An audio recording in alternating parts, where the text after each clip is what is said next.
तो शादी नहीं करेंगे? शादी तो हम करने के तैयार हैं, लेकिन लेकिन रहा बात तो वो तैयार नहीं है, बोला कि नहीं करेंगे शादी। हाँ अपने लड़का बेरोजगार है।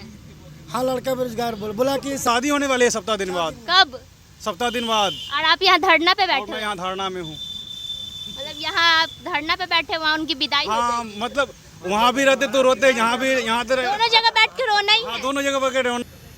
नमस्कार, मैं करिश्मा सिंह, आप देख रहे हैं करिश्मा की रिपोर्ट। यहाँ पे जो सीटेड बीटेड का धरना चल रहा है उसमें हमारे साथ कुछ छात्र छात्राएं हैं जिनका ये भी कहना है कि सीटेड बीटेड का अभी तक जो नियुक्ति नहीं हुआ है उसके वजह से हमारी शादी नहीं हो रही है। मैं भोजपुर जिला से हूँ। कितना एज हो रहा है आपका? हो गया 30 बरस। हाँ? 30 बरस।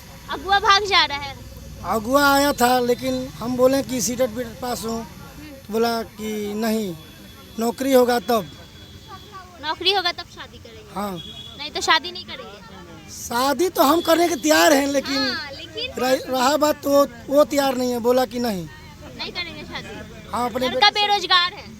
हाँ लड़का बेरोजगार बोला कि जब आपका हम बोले कि मैंने अब हो ही जाएगा, तो बोले नहीं ये तो 3 सालों से आप बोल रहे हैं, समाज में चलना मुश्किल हो गया है, मैंने रिलेशन में कहीं हम लोग जा नहीं रहे हैं। क्या कहते हैं रिलेशन में जाते तो? बोलते हैं कि आपका 3 बरिस से सुन रहे हैं, आपका टीचर वाला निकल गया है, नौकरी हो गया है, कहाँ ज्वाइन किए हैं, कहाँ सब मैंने सब कोई कल मामा की शादी में गए थे, तो वहाँ भी यही सब लोग बोला था अरे इनका तो टीचर में निकल गया था, लेकिन तो हमसे पूछे कि कहाँ है, हम बोले कहीं नहीं है अपना। टीचर में निकल गया है, लेकिन ज्वाइनिंग कब की? हाँ, यही सब पूछते हैं। सबको यही पूछ रहा है कहाँ। परेशान हो गए जवाब देते। हाँ मेरे कितने साथी अपने मैंने खो दिए हैं, कितने मेरा कितना दोस्त सब अपने जान को बलि भी चढ़ा दिए हैं। जान का बलि कैसे चढ़ा दिया? अरे परेशान होकर बहुत।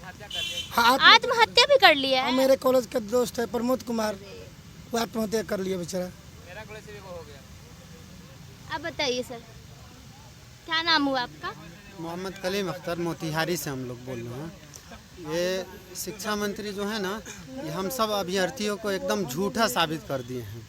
वो इसलिए क्योंकि जब से रिज़ल्ट हुआ 2019 से, जब भी अपने रिलेटिव यहाँ जाते हैं तो लोग पूछते हैं कि क्या हुआ, कहाँ पे ज्वाइन किए हैं, तो हमेशा झूठ बोलना पड़ता है। अभी नहीं हुआ है, अगले महीना हो जाएगा, 1 महीना के बाद होगा, 2 महीना के बाद होगा।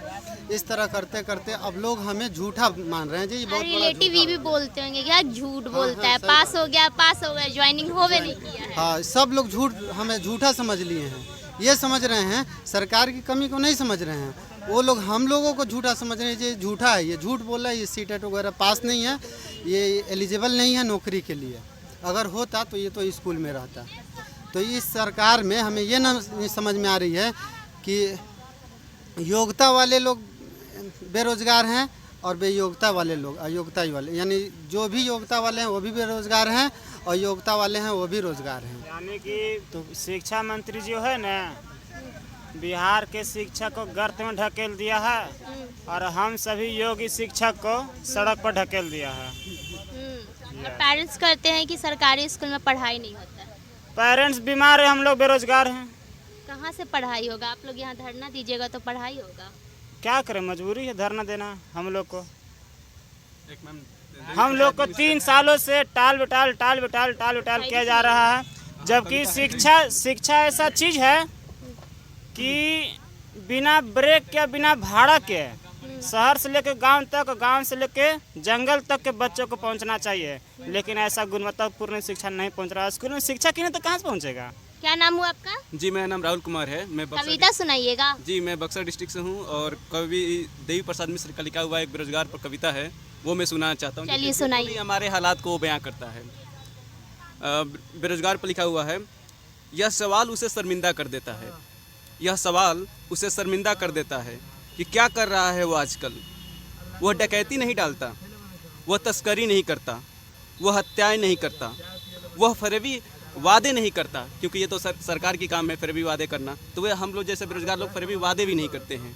वह देश नहीं चलाता, फिर भी यह सवाल उसे शर्मिंदा कर देता है कि वह क्या कर रहा है आजकल। बिल्कुल हमारे साथ यही हो रहा है। हर कोई हमसे पूछता है कि आजकल वो क्या कर रहे हैं। जब कोई भी रिश्ता आता है, मेरे खुद मतलब कि मेरे भी बात चलती है शादी के अच्छा, बारे में। शादी का बात चल रहा है। नहीं, शादी की बात घर वाले करते हैं। अब हम उसे टाल देते हैं कह कर कि जब जॉब हो जाएगा तब हम शादी करेंगे। लेकिन समस्या ये आ जाती है, अपने आप से हम शर्मिंदा होकर सोचते हैं कि हमें लड़की कौन देगा अगर हम शादी करने जाएंगे। हमारे साथ एक और छात्र हैं जो जुड़े हुए हैं, इनका कुछ कहना है, कुछ अपनी बातें कहना चाहते हो, बोलिए सर। जी, मैं किशनगंज दिगल बैंक से बिलोंग करता हूँ, जो नेपाल बॉर्डर के पास ही मेरा घर है। और मैं यहाँ से जो है आज लगभग 12 बजे निकला हूँ और यहाँ धरना स्थल पर 10 बजे पहुँच चुका हूँ। और मेरा मांग था सरकार से कि हमको जल्दी 7वां चरण प्राथमिक विज्ञप्ति जो है चाहिए था और नोटिफिकेशन लेकर ही जाना है। यहाँ से ये संकल्प लेके ही मैंने घर छोड़ा है और लेके ही जाना है। इसमें मेरी जो है ये 7वां चरण को लेके आज तक मेरे जो है फ्रेंड जो थी उसको हम 2 साल तक वेट करते रहे और वो मेरे लिए वेट करती रही। और मैंने सिर्फ ये करते रहा कि बस मेरा कुछ दिन में और होने वाला है, कुछ दिन में होने वाला है।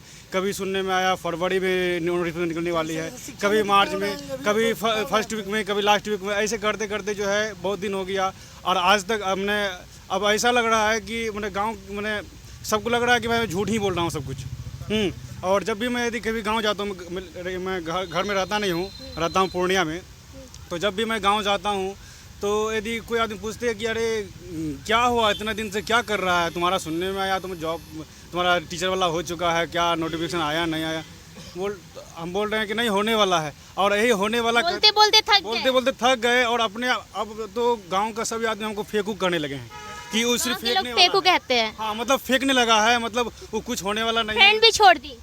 फ्रेंड तो उनकी तो शादी होने वाली है सप्ताह दिन बाद। कब? सप्ताह दिन बाद। और आप यहाँ धरना पे और बैठे? मैं यहाँ धरना में हूँ। मतलब यहाँ आप धरना पे बैठे, वहाँ उनकी विदाई हो हाँ, गई। मतलब वहाँ भी रहते तो रोते, यहाँ तो दोनों जगह बैठ के रोना ही हाँ, है। दोनों जगह पर रोना ही है। यहाँ नौकरी के लिए रोना है और यहाँ जीएफ के लिए रोना है। हाँ, तो शिक्षा क्या? तो हाँ, ये शिक्षा मंत्री को हाय लगेगा? क्यों नहीं लगेगा? नौकरी भी गई, छोकरी भी गई। नौकरी भी गई, नौकरी तो गई कैसे? नौकरी छोड़ना तो नहीं है, नोटिफिकेशन लेके जाना है। जब घर क्योंकि फ्रेंड तो चली गई ना। फ्रेंड चली गई तो क्या हुआ? अब उसका हाय तो बदुआ तो लगवे करेगा सर शिक्षा मंत्री को। जाती है तो आपको ही मैडम इनवाइट किया जाएगा। हाँ, और शिक्षा मंत्री से कहते हैं कि अब देखिए हम लोगों का यही दशा आ गया है कि मूड़ी फोका मार के अब हम लोगों को जीवन यापन चलना पड़ता है। मुझे अब लगता है कि मोदी जी की तरह बाबा जी बनना पड़ेगा, बाबा बनना पड़ेगा। कुछ करना है तो आपको कुंवारी ही रहना पड़ेगा। हाँ, मैंने तो ठान लिया है कि जब तक नौकरी नहीं तब तक छोकरी नहीं। मेरा एक सिद्धांत है और मैंने यही सिद्धांत को लेकर घर छोड़ा है। और घर छोड़ दिए?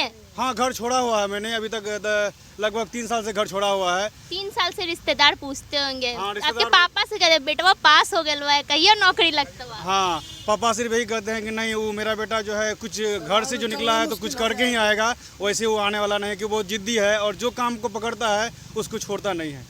और इसीलिए हम जो है नोटिफिकेशन जारी करने के लिए आए हैं, तो नोटिफिकेशन लेकर ही जाएंगे, ये जो है संकल्प करके आए हैं। और चलिए, मेरी शुभकामनाएं हैं कि आप लोग। सर जी जो है नोटिफिकेशन नहीं तो हम लोग यहाँ जो है ना यहीं रहेंगे, जाने वाले नहीं है। और हम लोग ये भी नहीं करने वाले हैं कि शिक्षा मंत्री के आवास पे जाएंगे या कहीं जाएंगे। शिक्षा मंत्री को यहाँ आना होगा और शिक्षा मंत्री यहाँ आके एक डेट के साथ नोटिफिकेशन जारी करेंगे, तभी आप लोग यहाँ से उठिए। धारणा को छोड़ने वाले हैं। दृढ़ संकल्प है। हाँ, दृढ़ संकल्प है हम लोगों का। और आगे जो है मेरे दोस्त भी हैं, वो लोग भी कुछ अपने अपने बात करना चाहते हैं। और मेरे दोस्त और बताइए, आप क्या कहना? हमारी स्थिति ऐसी हो चुकी है कि इस चिलचिलाती धूप में आप जैसा कि देख सकते हैं, सभी नौजवान शिक्षक अभ्यर्थी जो हैं, जो कि भावी शिक्षक बनने वाले हैं, राष्ट्र निर्माण में अपना सहयोग देना चाह रहे हैं। और इनकी रास्ता में किस प्रकार से बाधा प्रकट कर रही है पूरी बिहार सरकार, नीतीश सरकार जो है। हमारी मांगों को अभी तक अनसुना किया जा रहा है।